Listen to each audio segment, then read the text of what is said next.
केंद्र के भूमि पूजन एवं प्राकृतिक खेती पुस्तक के मराठी संस्करण नैसर्गिक खेती के विमोचन समारोह में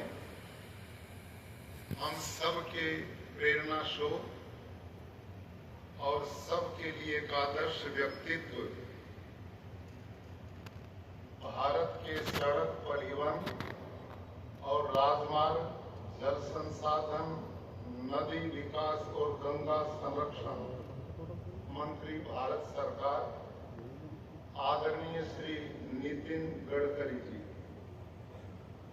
माननीय डॉक्टर नितिन पाटिल जी, कुलपति महाराष्ट्र पशु व मत्स्य विज्ञान विश्वविद्यालय नागपुर, डॉक्टर शरद गड़ाख जी, कुलपति डॉक्टर पंजाबराव देशमुख विद्यालय अकोला, माननीय श्री रवि गोरटकर जी, अध्यक्ष एग्रोविजन फाउंडेशन, माननीय श्री शिरीष भगत, कार्यकारी सदस्य एग्रोविजन, माननीय श्री रमेश मानकर जी, कोषाध्यक्ष एग्रोविजन फाउंडेशन, माननीय डॉक्टर C.K. टिम्बड़िया जी, वाइस चांसलर प्राकृतिक विज्ञान यूनिवर्सिटी गुजरात, एग्रोविजन फाउंडेशन के कार्यकारी समिति के सभी आदरणीय सदस्यगण, सभी सम्मानित किसान बंधुओं, देवी और सज्जन,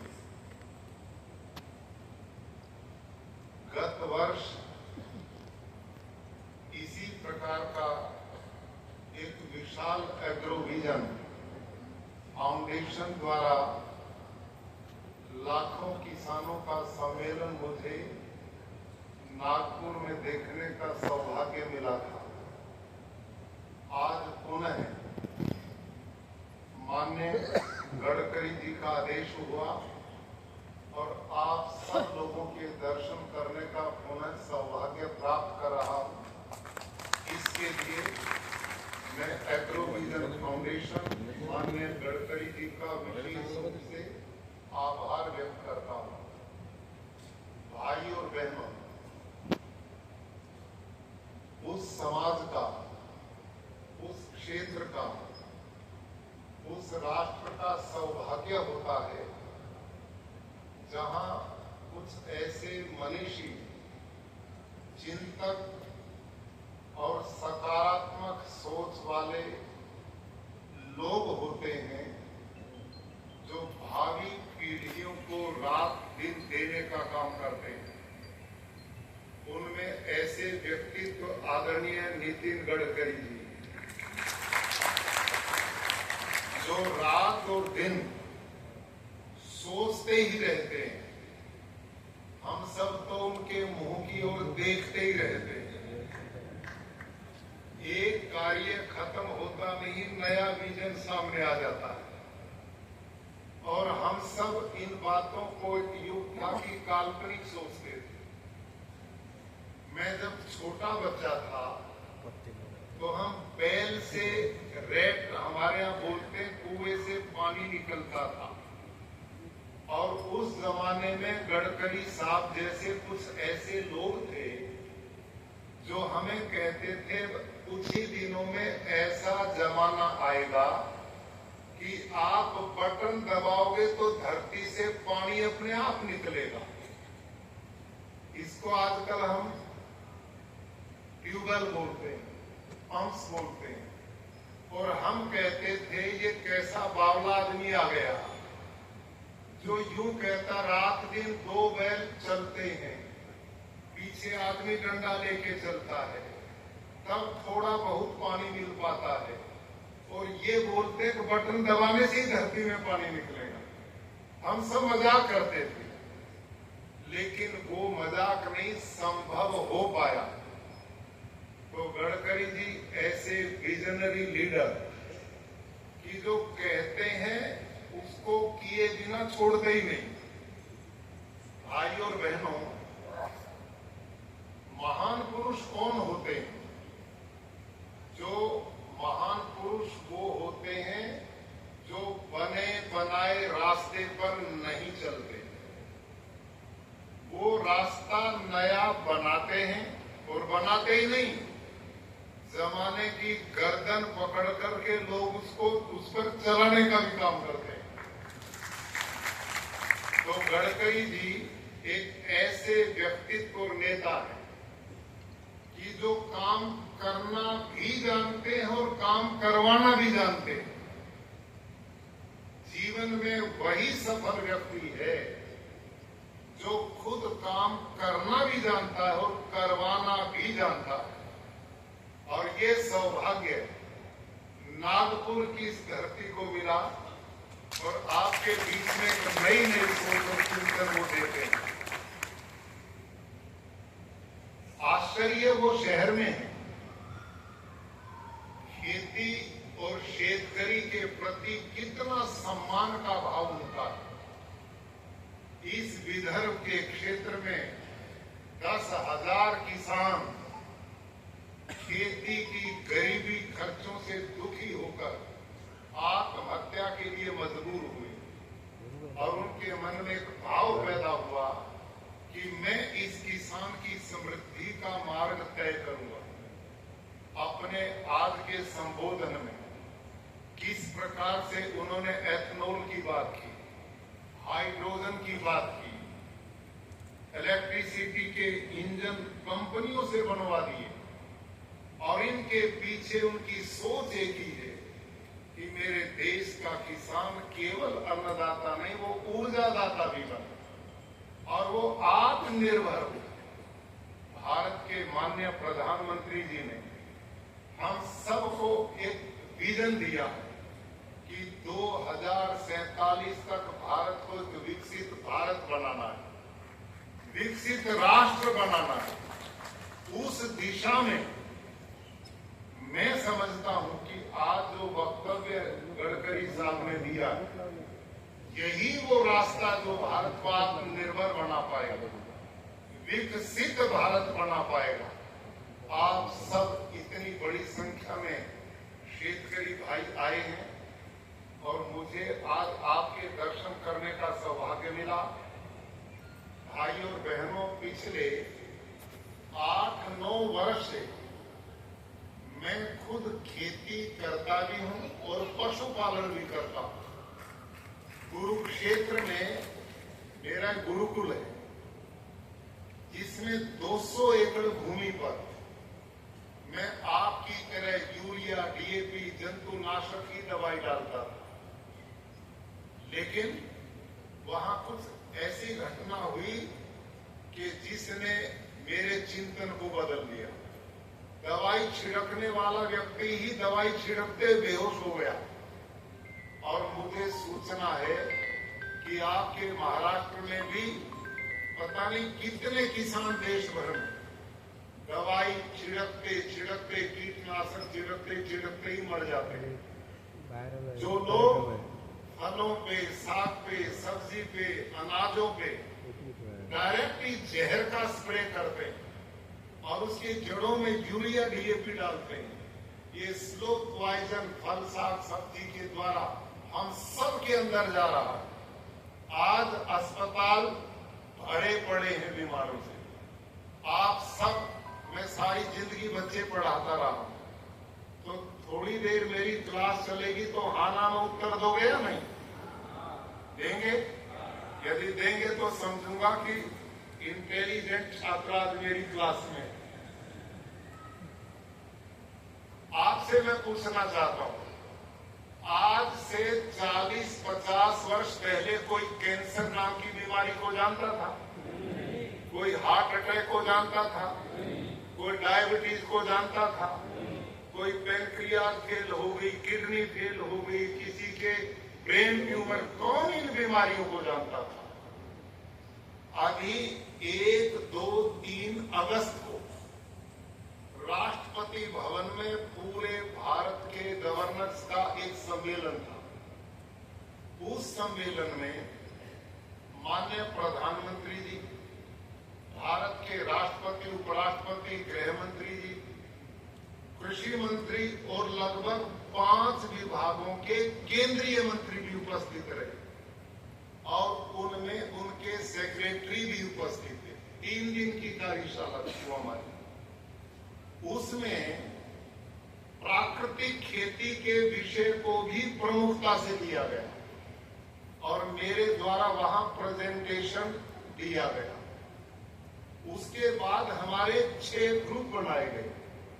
उन 6 ग्रुप में एक मेरे ग्रुप में गुजरात के माननीय मनसुख मांडविया जी, जो इस समय श्रम मंत्री हैं, लेकिन पिछले बार में वो भारत के स्वास्थ्य मंत्री भी थे और उर्वरक मंत्री भी थे, यूरिया डीएपी बेचने वाले मंत्री।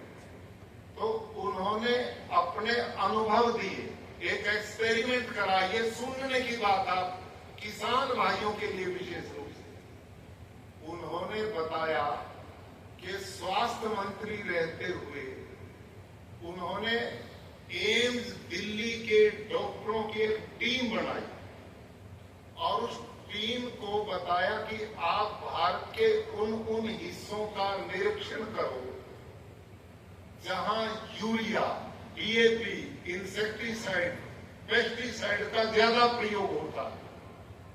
बाकी लोगों के स्वास्थ्य में और वहां के लोगों के स्वास्थ्य में कोई भिन्नता है एक जैसा। तो उन्होंने जो रिपोर्ट दी, अब आप ध्यान से सुने, उन्होंने कहा कि जहां जहां यूरिया, डीएपी, पेस्टिसाइड का ज्यादा प्रयोग किसान करते पाए, वहां बाकी जगह से 3 गुना ज्यादा कैंसर पाया गया। किडनी फेल्योर लोग मिले, इनकी पेनक्रियाज खत्म हो रही है, फेफड़े के रोगी मिल रहे हैं। और इनके साथ साथ जो सबसे खतरनाक बात उन्होंने बताई, सबसे खतरनाक, उन्होंने बताया कि बच्चों के डीएनए चेंज हो रहे हैं, लड़कियों के दाढ़ी मूछ आ रही है और खतरनाक, आगे बालक बच्चे पैदा करने की स्थिति में भी रह पाएंगे, चिंता का विषय है। ये आप द्वारा खेतों में यूरिया, डीएपी, अंधाधुंध पेस्टिसाइड का परिणाम सामने आ चुके हैं। और भाई और बहनों, इतना ही नहीं, ये तो लोगों की बात है। मेरे शेतकरी भाई, हमारे दादा परदादाओं ने हमें जो धरती मां दी थी, वो उपजाऊ दी थी, धरती में भूमिगत जल का भंडार दिया था। आज हमने धरती मां को बंजर बनाएंगे नहीं, बना चुके हैं। आज सारे देश की धरती बंजर हो चुकी है। हमारे बीच में यहाँ साइंटिस्ट लोग बैठे और मंच के ऊपर 3 वाइस चांसलर हैं एग्रीकल्चर यूनिवर्सिटीज के। मैं प्रमाण के साथ बात करूंगा, बिना प्रमाण के नहीं। और मैं भाषण जो दे रहा हूं वो किताब पढ़ के नहीं, मैं खुद खेती करता हूं। 350 मेरे पास गाय हैं और उनकी ब्रीड कैसे बनती है वो मैंने खुद बनाई है और मैं स्वयं खेती करता हूं। और मैं बोलता हूं, मैं गवर्नर बाद में हूं, मैं शेतकरी पहले हूं। और यही पीड़ा और दर्द लेकर अब मैंने एक अभियान बना दिया पूरे भारत में, पूरे देश में प्राकृतिक खेती की ओर लौटना क्यों आवश्यक है। आज गुजरात में मेरे बीच में डॉक्टर सीके टिम्बड़िया जी बैठे। आप भारत और विश्व की पहली प्राकृतिक यूनिवर्सिटी हमने गुजरात में बनाई, माननीय प्रधानमंत्री जी के नेतृत्व में। आप उसके पहले वाइस चांसलर हैं और वो काम शुरू हो गया है। अब इसकी जरूरत क्यों पड़ी? इसकी इसलिए आवश्यकता पड़ी कि धरती मां बंजर हो गई है। उदाहरण, जिस समय हरित क्रांति शुरू हुई देश में 60 के दशक में, डॉक्टर स्वामीनाथन, डॉक्टर मैंने जैसे साइंटिस्ट विदेशों से पढ़ करके आए और भारत उस समय अन्न से जूझ रहा था। वो समय की मांग थी, हम विरोध नहीं करते।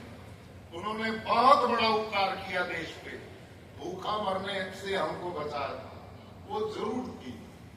लेकिन आप एक चीज नोट करो ध्यान से, जब हरित क्रांति शुरू हुई, डॉक्टर स्वामीनाथन ने 1 हेक्टेयर में 13 किलो नाइट्रोजन प्रयोग करने का प्रावधान किया था। बोलिए मेरे पीछे कितना? 13 किलो। 1 हेक्टेयर मैंने 2.5 एकड़ के पीछे कुल 13 किलो। आज आप कितना उपयोग करते हैं? 13 बैग 1 एकड़ के पीछे 1 साल में। आया ना? यही है ना? अब सोचो थोड़ा ध्यान से, उस समय धरती में 1 हेक्टेयर में 13 किलो नाइट्रोजन डालते थे तो बहुत पैदावार होती थी। आज 13 बैग डालने पर भी पैदावार नहीं बढ़ रही। ये कारण क्या है? इसका कारण ये है कि उस समय भारत की सारी धरती जंगल की भूमि की तरह उपजाऊ थी। उसका ऑर्गेनिक कार्बन 2 से 2.5% था पूरे देश की धरती का। इसी का कारण था कि 13 किलो नाइट्रोजन डलता था और पैदावार बहुत होती थी। इस समय पूरे देश की धरती का ऑर्गेनिक कार्बन 0.2, 0.3, 0.4 पे आ गया है। आया ना? साइंटिस्ट लोग ठीक है ना जी? उस समय धरती का ऑर्गेनिक कार्बन कितना था? 2 से 2.5%, यानी कि जंगल की भूमि की तरह सारी देश की धरती उपजाऊ। और आज सारे देश की धरती का ऑर्गेनिक कार्बन 0.234 पे आ गया। और यहाँ जो साइंटिस्ट लोग बैठे इन्हीं से पूछिए, जिस धरती का ऑर्गेनिक कार्बन 0 से 5 से है वो बंजर होगी नहीं, हो चुकी है। समझ में आई कि नहीं इतनी बात? तो आपने और मैंने सबने मिलकर इन पिछले 70-80 साल में अपने बड़े लोगों से मिली धरती को जो उपजाऊ उन्होंने दी थी उसको बंजर बना दिया है। और इसी का परिणाम हर साल यूरिया, डीएपी, कीटनाशक बढ़ाना पड़ रहा है। और इस बढ़ने के साथ लागत भी बढ़ रही है। आप जो कुछ खेत में कमाते हो वो सारा आप इन दवाई वालों को जो बाजार में इनपुट्स बेचते हैं खेती के लिए उनको दे देते हो। लागत बढ़ेगी और आमदनी घटेगी। उस किसान और परिवार को कैसे बचा पाओगे? वो नहीं बच पाएगा।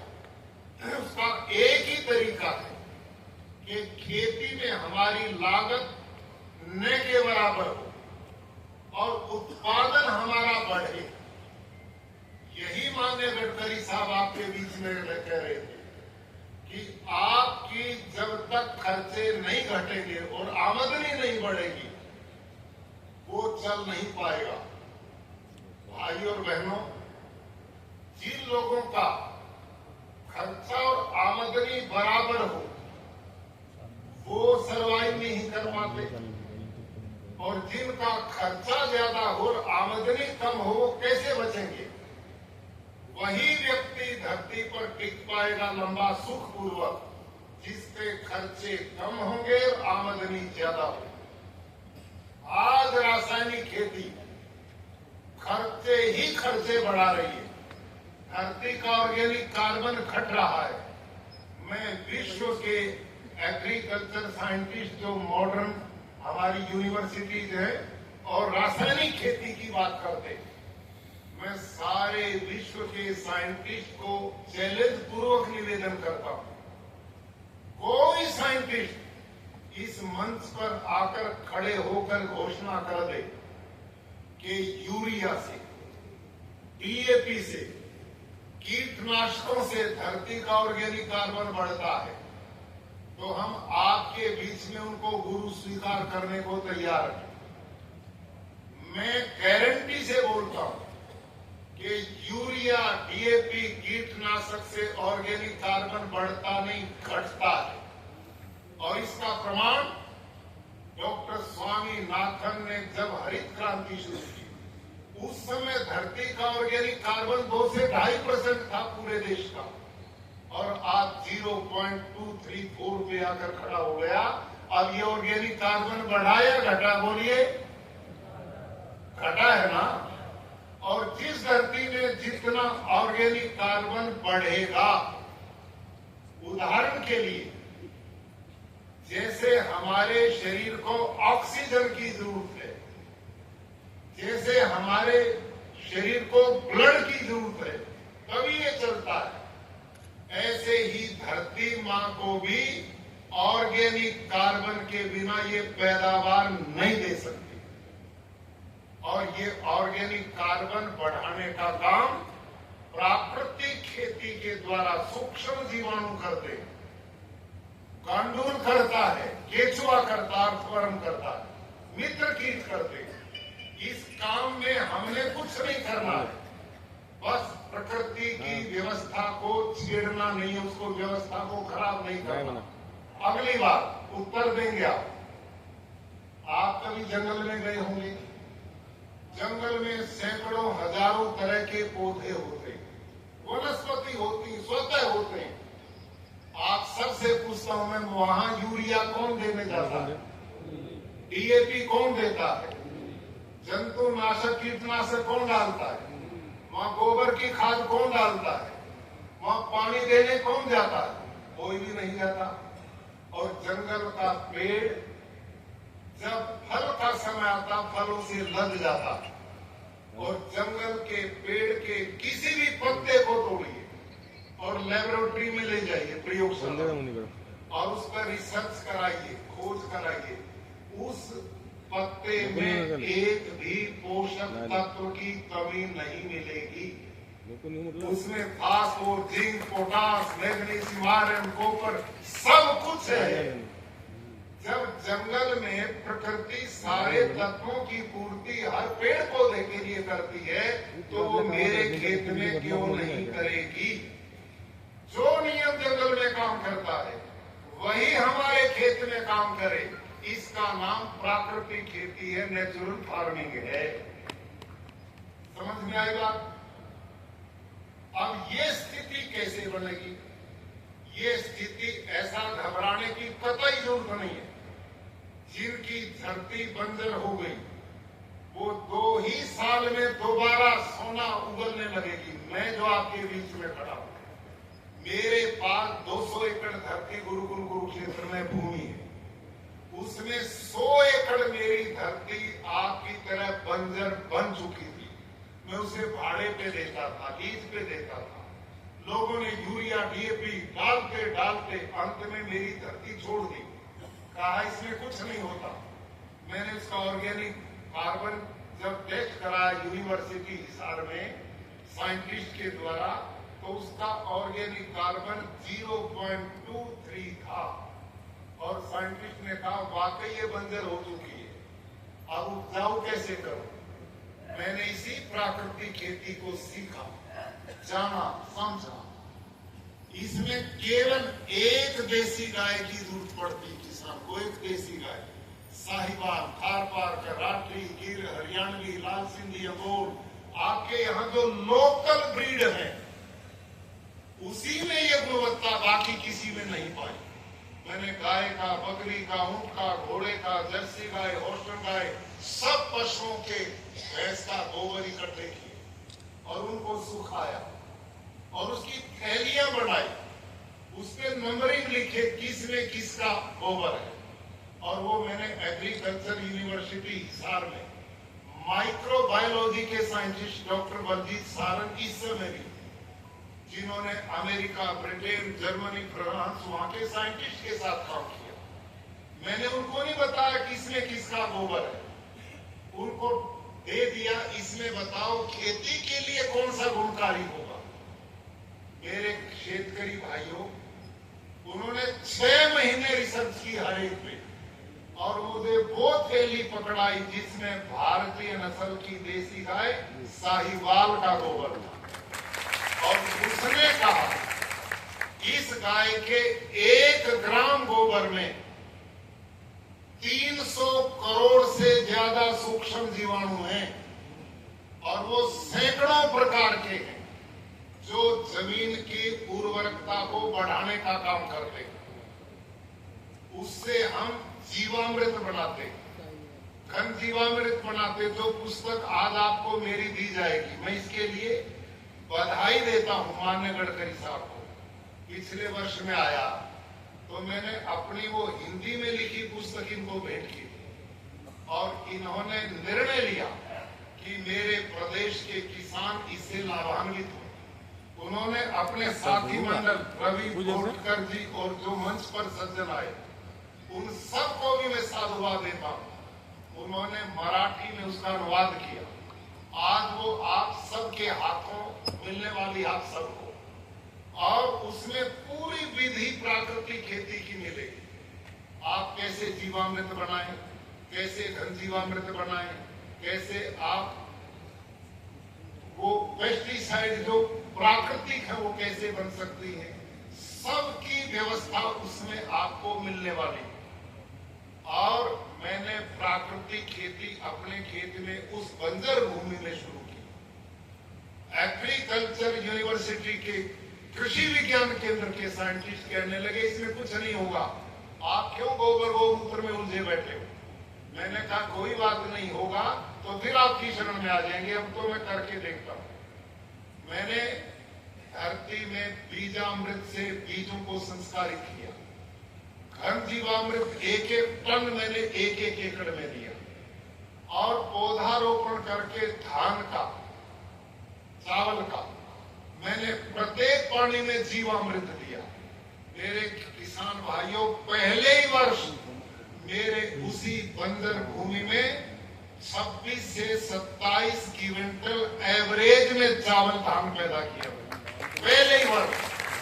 और वो साइंटिस्ट हर 15 दिन में देखने आते थे, और जब उन्होंने देखा ये तो करिश्मा, वो हमारे विरोधी थे, उसके बाद वो बदल गए, और आज मेरे फार्म को वही डॉक्टर हरिओम देखते हैं जो विरोध में। ऐसे 12 एग्रीकल्चर साइंटिस्ट हैं, उनमें से एक डॉक्टर सीके टिम्बड़िया भी जी आपके बीच में बैठे, ये भी रासायनिक के प्रचारक थे। लेकिन इन साइंटिस्ट को मैं बधाई देता हूं, 12 साइंटिस्ट है ये लोग जिन्होंने अब सिलेबस बना दिया प्राकृतिक खेती का। भारत की अनेक यूनिवर्सिटी में पढ़ाना शुरू कर दिया। अब प्राकृतिक यूनिवर्सिटी गुजरात में बनी, वहां हमने ट्रेनिंग सेंटर बना दिया जिसमें पढ़ाने वाले प्रोफेसर को भी ट्रेनिंग देंगे। और इस समय गुजरात, अकेले गुजरात में 10 लाख किसान प्राकृतिक खेती करते हैं आज के दिन, 10 लाख। और अगले ही से 1 साल में 10 लाख नए जोड़ने का हमने निर्णय लिया है। अभी 30 तारीख को मैं और डॉक्टर टिम्बड़िया जी बीकानेर जा रहे। वहां एक बीकानेर यूनिवर्सिटी जो एग्रीकल्चर की है, वहां की सरकार उस यूनिवर्सिटी को प्राकृतिक यूनिवर्सिटी में बदलने जा रही है। अभी 1-1.5 महीना पहले मैं और केंद्र के कृषि मंत्री शिवराज सिंह जी उत्तर प्रदेश गए। वहां योगी आदित्यनाथ जी ने एक यूनिवर्सिटी को प्राकृतिक खेती में बदलने का निर्णय ले लिया। तो पूरे देश में एक क्रांति इस दिशा में आ रही है। और उसका कारण क्या है? आप जितने भी भाई किसान यहाँ बैठे, आप इसलिए प्राकृतिक खेती से डरते हैं, आप इसलिए ऑर्गेनिक फार्मिंग से डरते हैं कि आपकी पैदावार घट जाएगी, आया ना, उत्पादन घट जाएगा यदि हम प्राकृतिक खेती करेंगे। यही सोचते हो कि नहीं? मैं भी इस निष्कर्ष पर पहुंचा। ये जो प्राकृतिक खेती है और ऑर्गेनिक फार्मिंग है, इन दोनों में मूलभूत बहुत बड़ा अंतर है। मैंने पहले रासायनिक खेती छोड़ी तो 3 साल मैंने जैविक खेती की, ऑर्गेनिक फार्मिंग की। उसमें न मेरी मेहनत कम हुई, न मेरी लागत कम हुई, न मेरे को उत्पादन पूरा मिला, और मैं निराश था कि ये खेती नहीं चलेगी। और कारण कैसे पता लगा? मैंने डॉक्टर हरिओम, जो एग्रीकल्चर यूनिवर्सिटी हिसार के सीनियर साइंटिस्ट, केवीके के हेड थे, मैंने उनसे ये ट्रेनिंग ली थी जैविक खेती की। तो मैंने कहा, डॉक्टर साहब आपकी खेती करते 3 साल हो गए, मेरे को लाभ नहीं हो रहा।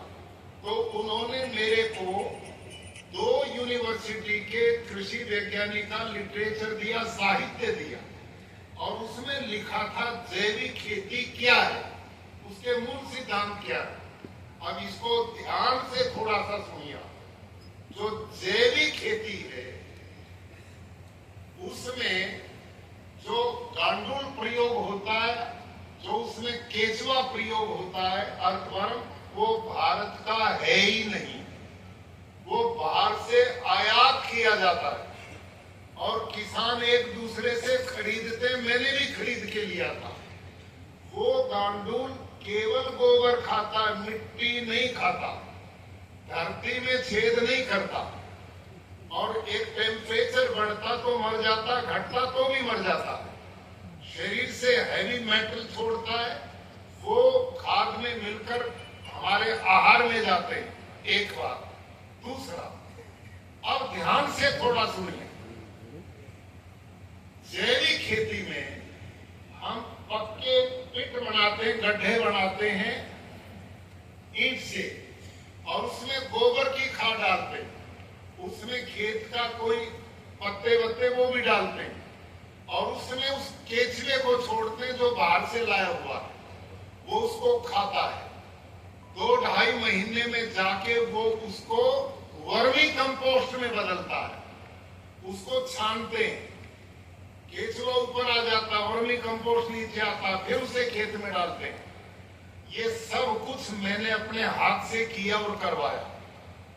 अब जब सब कुछ करने पर भी उत्पादन पूरा नहीं मिला, और मैंने देखा कि भारत की सरकारें, प्रदेश सरकारें जैविक खेती को पिछले 30-40 साल से प्रमोट करने पर लगी, लेकिन भारत में कोई सफल मॉडल इसके नहीं बन पाए, लोगों में लोकप्रिय नहीं हो पाया। और आप जितने किसान बैठे, आपने भी इसको नहीं अपनाया। क्यों? क्योंकि इसमें पैदावार पूरी आपको नहीं मिली। ये कारण रहा, मेरे को भी नहीं मिली। कारण जाना तो क्या पाया कि वो जो साहित्य मेरे को वैज्ञानिक ने दिया, उसमें लिखा था। अब ध्यान से सुना। और आप, भारत के लोगों का पेट भरने के लिए 2 अनाज सबसे ज्यादा उपयोग में आते हैं, एक गेहूं और एक चावल। आया ना? ठीक है। और इन दोनों फसलों का प्रति एकड़ भरपूर पैदावार लेनी है तो 1 एकड़ में 60 किलो नाइट्रोजन डालना पड़ेगा। कितना? 60 किलो। बोलो भाई विद्यार्थियों, मजबूत। 60 किलो।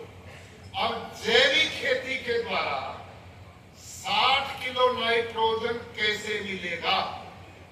उस साइंटिस्ट ने, दोनों यूनिवर्सिटी ने लिखा, गोबर की 1 टन गोबर की खाद में 2 किलो नाइट्रोजन है।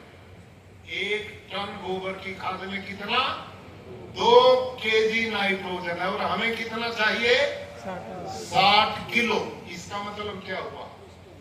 1 एकड़ में 300 क्विंटल गोबर की खाद पड़ेगी तो 60 किलो नाइट्रोजन पूरा होगा, तो उत्पादन पूरा मिलेगा। और वो नहीं पड़ेगा तो नहीं होगा। अब आप सबसे मैं पूछता हूं, किसान भाइयों से, 300 क्विंटल गोबर की खाद के लिए कितना पशुधन चाहिए?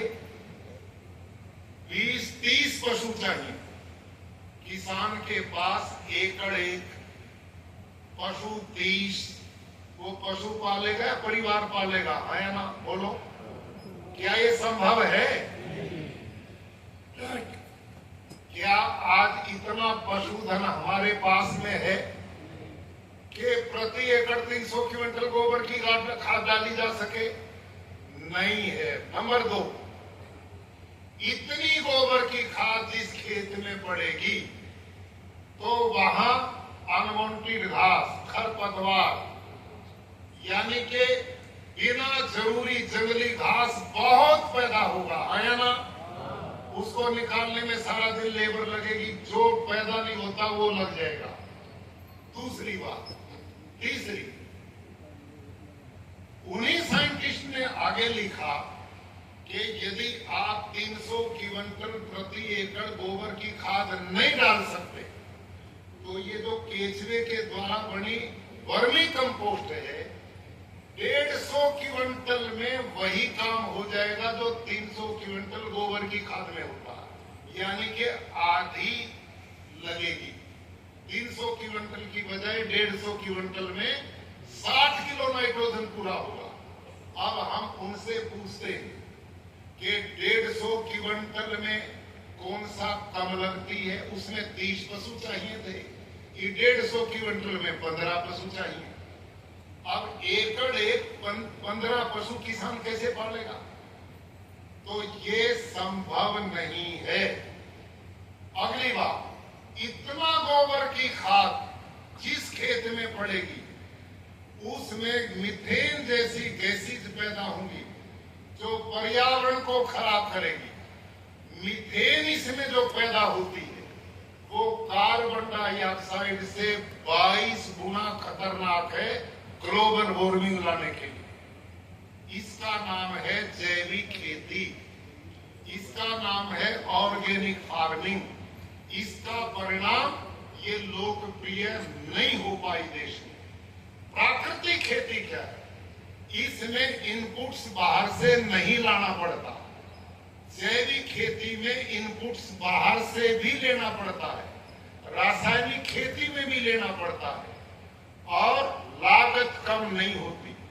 प्राकृतिक खेती में केवल एक गाय की जरूरत है, उसका गोबर गोमूत्र, थोड़ा सा गुड़ चाहिए, थोड़ा दाल का बेसन चाहिए और 2 मुट्ठी मिट्टी चाहिए। ये जीवामृत, घन जीवामृत इसी से बनता है। गांव का पैसा गांव में, शहर का पैसा भी गांव में। ये पद्धति है प्राकृतिक खेती की। इसमें कोई लागत आपको बाहर से लेनी नहीं पड़ती। और काम कैसे हुआ, खेती कैसे उपजाऊ बनेगी, वो अंतिम बात में बताकर समाप्ति की ओर आता हूं। अब रासायनिक खेती ने हमें बर्बाद कैसे किया उसका एक चित्र मैं आपको दिखाऊंगा। अभी 5 जून 2024 की घटना। ये जो रासायनिक खेती है ना किसान भाइयों, जिसमें यूरिया डीएपी आप छिड़कते हैं, जब यूरिया डीएपी खेत में डालते हो तो इसमें नाइट्रोजन होता है और ये नाइट्रोजन जब ऑक्सीजन के संपर्क में आता है तो एक तीसरी गैस पैदा होती जिसका नाम है नाइट्रस ऑक्साइड। ये नाइट्रस ऑक्साइड कार्बन डाइऑक्साइड से 312 गुनी खतरनाक है जलवायु के लिए।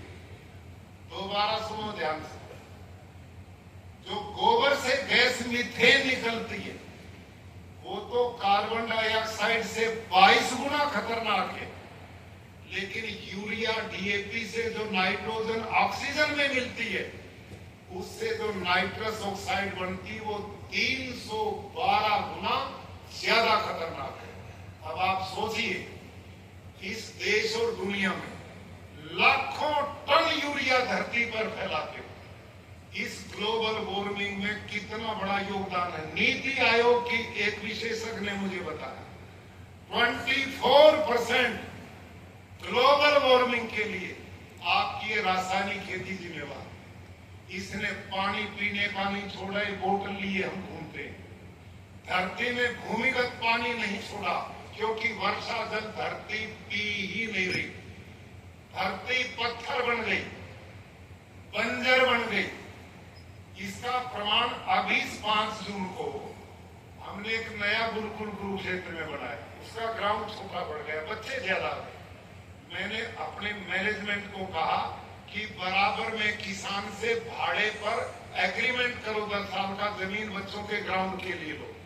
हम उसमें पाइप गाड़ करके और बच्चों के लिए फेंसिंग करना चाहते थे ड्रिल मशीन से। उसको चलाना भाई मेरी वीडियो को देखो ध्यान से किसान भाइयों, आपकी बंजर जमीन कैसे बनी देखिए। 5 जून 2024 की ये घटना है कि गुरुकुल ज्योतिसर जिला कुरुक्षेत्र में छात्रों की संख्या बढ़ने के कारण हमने अपने पड़ोसी ऐसे एक किसान से 5 एकड़ जमीन लीज पर ली जिसमें छात्रों के लिए ग्राउंड बनाया जा सके।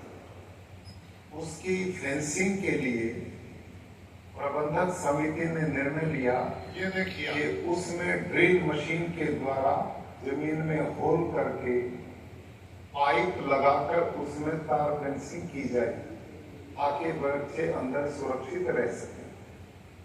तो उसमें ड्रिल मशीन से जब हम छिद्र करने लगे तो जोर लगा करके भी 63 सीसी का इंजन उस भूमि में 2 इंच से ज्यादा क्षेत्र नहीं कर पाए। ये देखिए और अब ये दूसरी जगह जब होल किया वहां पर भी मशीन फेल हो गई, फंस गई। लेकिन फिर हमने विचार किया कि ये जमीन इतनी कठोर क्यों है।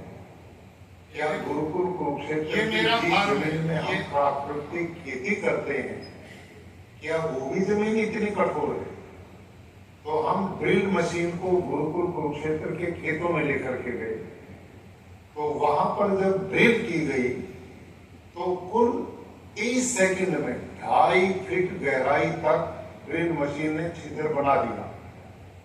वो आप इन चित्रों से भी देख सकते हैं मेरे प्यारे किसान भाई और बहनों। ये देखिए ये सब कुछ अंतर किस बात का है कि हमने देखा कि जिस किसान से हमने ग्राउंड के लिए जमीन लीज पर ली है उसमें किसान पिछले 40-45 वर्षों से केवल रासायनिक खेती करता है, जिसका परिणाम यूरिया, डीएपी, जंतुनाशक, पेस्टिसाइड, इंसेक्टिसाइड ने सभी केचुए, अर्थवर्म मार दी, सूक्ष्म जीवाणु खत्म कर दिए, धरती पत्थर बन गई, बंजर बन गई।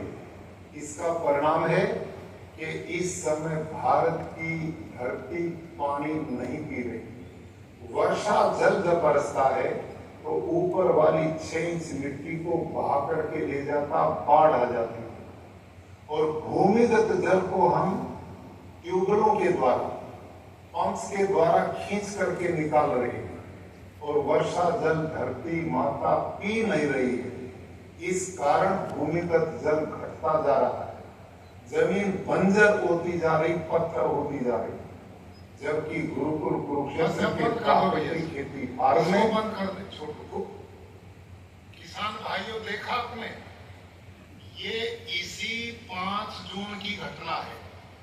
आप सब जितने रासायनिक खेती वाले किसान बैठे हैं सबकी धरती का ये हाल हो चुका है, यही स्थिति बन चुकी है।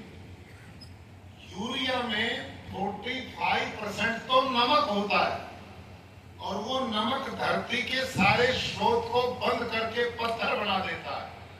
बारिश का पानी अब धरती मां नहीं ले रही, इसलिए भूमिगत खत्म हो रहा है। मैं बधाई देता हूं गडकरी साहब को जो तालाब बना रहे हैं जहां पानी रुक करके फिर वाटर लेवल ऊपर आ रहा है, लेकिन सारे देश में जहां वर्षा माह बाढ़ आ जाती है, नहीं होती तो वहां पर एकदम सूखा पड़ जाता है।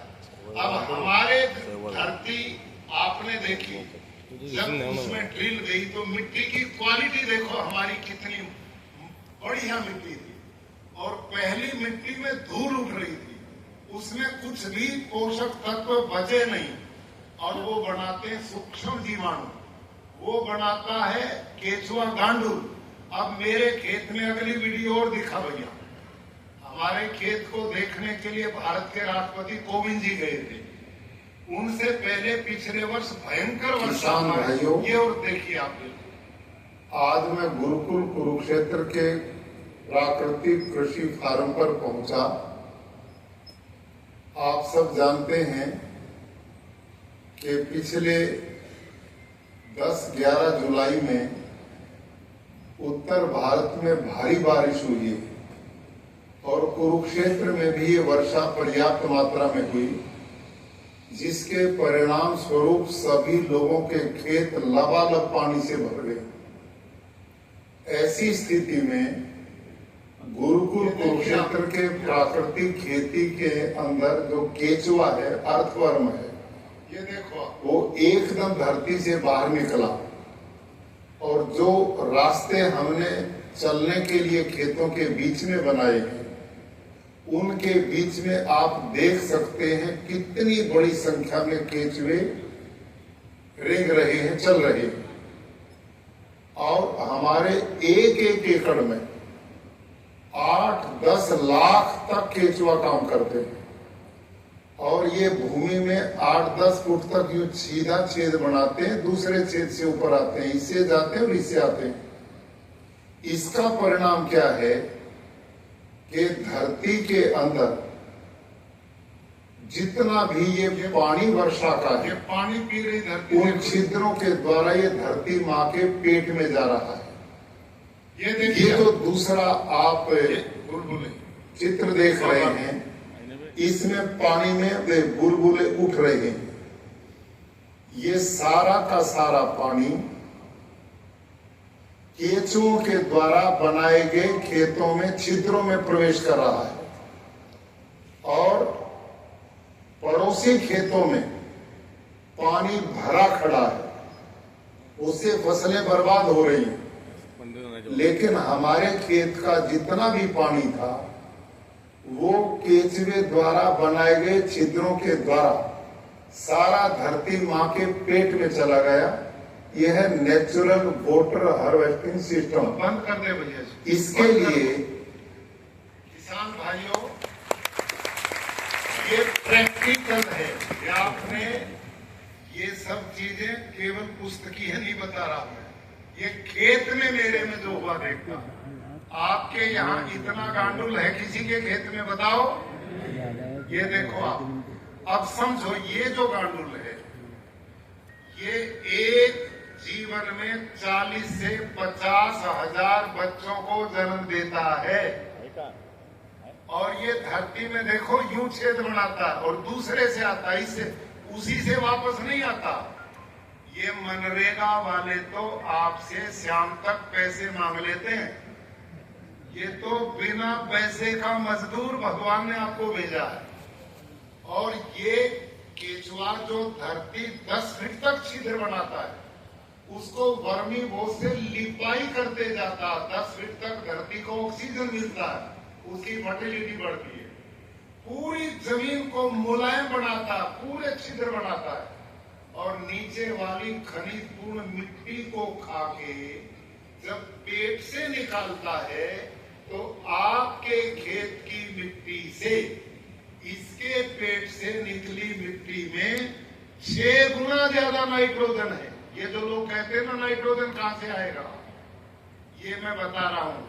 6 गुना नाइट्रोजन इसके पेट की मिट्टी में है, 9 गुना ज्यादा फास्फोरस है और 11 गुना ज्यादा पोटास है।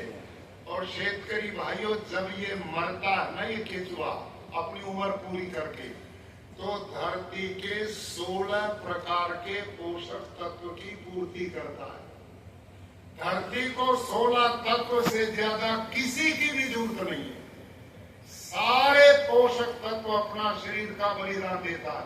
हम इतने लोग बैठे हैं, हमारे शरीर में एक भी तत्व की कमी हो जाए तो विदाई होती है नहीं। हमारे में सारे तत्व हैं, इसमें भी सारे तत्वों के तभी जीता है। और ये जीता है, मरता है, जीते हैं, मरते हैं। एक मरता है और 40,000 देके जाता है। अब मेरे खेत में, ये तो 2 साल पहले का चित्र हो गया, पिछले वर्ष का, अब इनकी संख्या और बढ़ गई है। और गौ माता के पेट में जो सैकड़ों तरह के सूक्ष्म जीवाणु हैं, वो आकाश से नाइट्रोजन को खींचते हैं। 78% नाइट्रोजन आकाश में, उसका भोजन बना के पौधे को देते हैं। धरती माँ में phosphorus, zinc, potash, magnesium, iron, copper का भंडार है, लेकिन वो तत्व अपने आप पौधे का भोजन नहीं बनते। उदाहरण के लिए अंतिम, आपके घर में किचन है कि नहीं? सबके घर में किचन में भोजन बनाने का सारा सामान है। वहां चावल भी है, आटा दाल भी है, सब्जी भाजी भी है, गैस भी है, सब कुछ है। लेकिन यदि किचन में माँ बहन बेटी भोजन बनाने ना जाए तो क्या बन के अपने आप बाहर आ जाएगा? बोलो। सामान तो सारा है भोजन बनाने का, लेकिन बनाने वाला नहीं तो नहीं बनेगा। वही चीज धरती माता में सब कुछ भोजन बनाने का सामान है पौधे के लिए। Phosphor, zinc, potash, magnesium, iron, copper सब कुछ है। लेकिन जो पौधे का भोजन बनाने वाला ये केचुआ था, भोजन बनाने वाले जो वर्कर सूक्ष्म जीवाणु थे, वो यूरिया, डीएपी, इस जहर ने सारे मार दिए। जब भोजन बनाने वाला नहीं छोड़ा तो पौधे को भोजन कहां से मिलेगा? आप ये काम कर रहे हैं, ये काम हमने किया। ये बहुत बड़ी रासायनिक खेती षड्यंत्र है। अभी मेरे को माननीय गडकरी साहब बता रहे थे, लगभग 1,60,70,000 करोड़ रुपए का केवल यूरिया, डीएपी पे सब्सिडी जो विदेशों से आता है, और फिर उसे किसान खरीदता है, फिर उसे हम धरती में डालते हैं, धरती को बंजर और मां को जहरीला बनाते हैं, और वो सब जहर भोजन फल के द्वारा हमारे शरीर में जाता है। फिर हम बीमार होकर अस्पताल में जाते हैं, फिर वहां डॉक्टरों का चक्रव्यूह चलता है। पहले यहां लुटाई, फिर वहां बर्बादी। कैसे बचोगे? इसका एक ही तरीका है। आप समय इतना नहीं कि मैं एक एक चीज की व्याख्या कर पाऊं। मोटी मोटी मैंने जानकारी आपके बीच में दी है। प्राकृतिक खेती में उत्पादन कम नहीं होगा। आपकी धरती पहले ही साल उपजाऊ बननी शुरू हो जाएगी। मेरी वही धरती जिसका ऑर्गेनिक कार्बन 0.234 था, आज मेरी उसी धरती का ऑर्गेनिक कार्बन 1.7 है। 1.7। आज मेरी धरती जंगल की भूमि की तरह उपजाऊ बन गई है। आप सबकी धरती दोबारा उपजाऊ बन जाएगी। आने वाली पीढ़ियां आपको नमन करेंगी, और नहीं तो रोएंगी और हमें कहेंगी हमारे बड़े लोग बंजर जमीन दे करके गए, धरती में पानी छोड़ के नहीं गए, सूंघ लेने के लिए हवा दूषित करके गए, गौ माता धक्के खारी मर रही है, और सब बीमार करके अस्पताल में भेज दिए। देश का धन बर्बाद हो रहा। इन सब का निदान केवल प्राकृतिक खेती है। मैं बधाई देता हूं गडकरी साहब को, ये कितना चिंतन करते हैं। खेती तो खेती, पशुधन आपके लिए यहां मदर डेयरी को उन्होंने बुलाया। आप सबके किसानों से मेरा आग्रह है, मैंने अपने यहां 10 किलो की क्रॉस ब्रीड गाय से नस्ल बनाते बनाते बनाते इस समय मेरे पास 56 लीटर पर डे की गाय, 56 लीटर दूध की एक गाय। लेकिन अब मुझे पता लगा पिछले 5-7 साल पहले कि इनका दूध इतना अच्छा नहीं है, ये स्वास्थ्य के लिए उत्तम नहीं है, ये दूध अच्छा नहीं है। अब मैंने 150 ब्रीड की देसी गाय पाली, साहिवाल, खारपार, कराठी, गिर, हरियाणवी, लाल।